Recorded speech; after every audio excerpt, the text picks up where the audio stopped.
السلام علیکم ورحمۃ اللہ وبرکاتہ۔ مجھے امید ہے کہ آپ سب دوست خیریت سے ہوں گے۔ آج کا موضوع ہے قرآن پاک اور اس کی فضیلت۔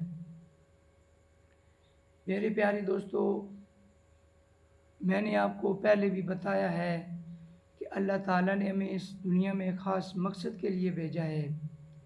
جیسا کہ قرآن کی سورۃ الملک کی دوسری آیت میں اللہ تعالیٰ نے فرمایا ہے، الذی خلق الموت والحیات لیبلوکم ایکم احسن عملا۔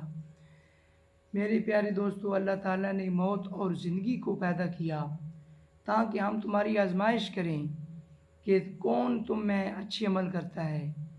بے شک وہ جاننے والا ہے اور سننے والا ہے۔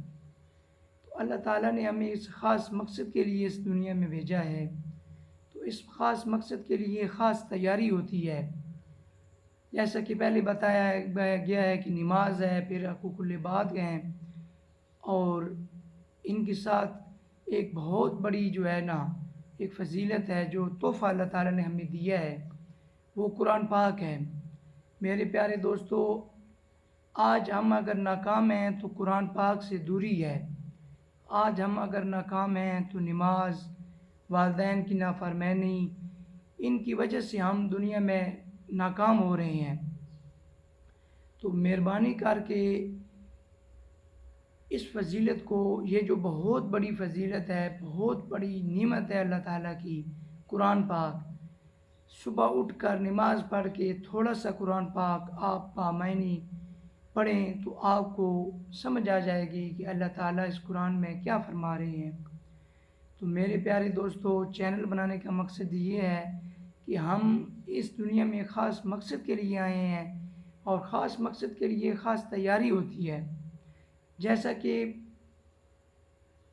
میں میانی میں کام کرتا ہوں، میانی میں میری دکان ہے، تو وہاں میں جب جاتا ہوں تو میں خاص مقصد کے لیے جاتا ہوں۔ وہاں کوئی اور کام نہیں کرتا، صرف اور صرف میں اپنا کام کرتا ہوں۔ سلائی والی میری دکان ہے، وہی میں اپنا کام کرتا ہوں۔ اگر وہ میں کام نہ کروں تو پھر وہ میری ناکامی کا سبب بن جائے گا، ٹھیک ہے نا۔ تو اللہ تعالیٰ نے بھی ہمیں اس دنیا میں خاص مقصد کے لیے بھیجا ہے، تو اگر اس خاص مقصد کے لیے خاص تیاری نہیں ہوگی تو ہم ناکام ہو جائیں گے۔ ٹائم تو پاس ہو جائے گا، زندگی تو گزر جائے گی، تو زندگی با مقصد نہیں گزرے گی۔ تو میرے پیارے دوستو، قرآن کے ساتھ دل لگائیں، قرآن کے ساتھ محبت کریں۔ قرآن ہی میں کامیابی ہے، قرآن میں ہی آخرت کی نجات ہے، اور قرآن میں ہی سب کچھ ہے۔ تو کوشش کریں قرآن کو صبح کے وقت، بہت ہی وقت کے عظیم ہوتا ہے صبح کا وقت، اس وقت قرآن پاک پڑھا کریں، اور اس قرآن پاک پر عمل بھی کیا کریں۔ اللہ تعالیٰ ہمیں آسانیاں عطا فرمائے، اور آسانیاں بانٹنے والا بنائے، اور آخرت کی فکر کرنے والا بنائے۔ السلام علیکم ورحمۃ اللہ وبرکاتہ۔